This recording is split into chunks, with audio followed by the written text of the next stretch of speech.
la réalité économique qui les amène à privilégier une monnaie. Alors, il faut prêcher par l'exemple. C'est cela. Il y a des pays qui étaient membres de la zone franc CFA, donc qui utilisaient le franc CFA, et qui ont quitté le franc CFA. Je prendrai seulement 3, qui sont dans ce classement. C'est le Maroc. C'est vrai. La Tunisie, l'Algérie. Eh bien, ces pays-là, aujourd'hui, soyons quand même objectifs, qui achète par des pans entiers les économies de l'Afrique subsaharienne? C'est bien le Maroc. Qu'est-ce que le Maroc a de plus que ces pays africains utilisateurs du franc CFA?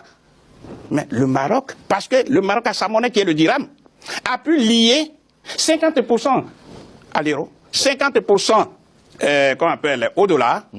Jamais, jamais, écoutez bien, je donne la réponse, jamais l'Europe ni les États-Unis n'interviennent dans la gestion du dirham. Et pourtant, le dirham est bien stable. Le dirham n'est pas tout ce que vous pouvez imaginer comme une monnaie volatile. Mais par rapport aux Congolais qui préfèrent utiliser ce que je suis en train de dire, si ces Congolais, parce qu'il y a le problème de la gestion d'une monnaie. C'est ça, c'est ça. Parce que monsieur, comment il s'appelle? Monsieur Khalif. Il a dit de façon publique, il a lancé une injure à tous les Africains, pour dire que les Africains sont dans l'incapacité, je dirais même congénitale, biologique, de gérer une monnaie. Alors là, vous m'insultez, monsieur. C'est ce qu'il a dit. Il dit que nous sommes incapables de gérer une monnaie. Je n'ai jamais dit ça. J'ai dit qu'il faut une bonne gouvernance pour gérer une monnaie.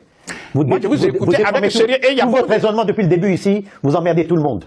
Voilà, vous emmerdez tout le monde. Alors, voilà. Parce que vous dites un faux raisonnement tout le temps, il vous pose des questions concrètes et vous déviez la réponse. Donc, quand on dit vous emmerdez tout le monde, vous déviez. On va le débat. Non, je ne suis pas venu pour pouvoir écouter ce genre de choses. Enfin, je les écoute. Mais je suis là dans le combat pour proposer aux Africains des solutions qui, je suis convaincu, si elles sont appliquées, l'Afrique va connaître un meilleur sort. Mais professeur, il y a un élément. Donc, la gestion de la monnaie dont il parle. Justement. Mais à l'échelle planétaire, partout il y a des Africains qui sont bien formés, qu'ils soient en Europe, qu'ils soient aux États-Unis, en Australie, partout.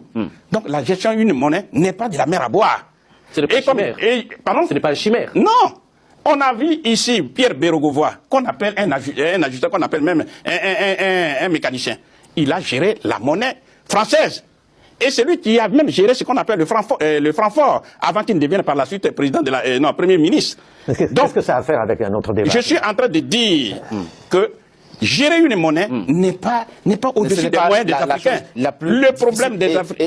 Il faut la bonne gouvernance. Et la question de la résistance aux chocs extérieurs, vous trouvez aussi que... effectivement, tous ces arguments qu'on vous fait boire, par-ci, par-là, comme s'il y avait une fatalité. J'insiste, jamais ces pays africains de la zone franc CFA ne pourront se développer avec la mendicité financière internationale. On ne développe pas un pays avec la mendicité financière internationale.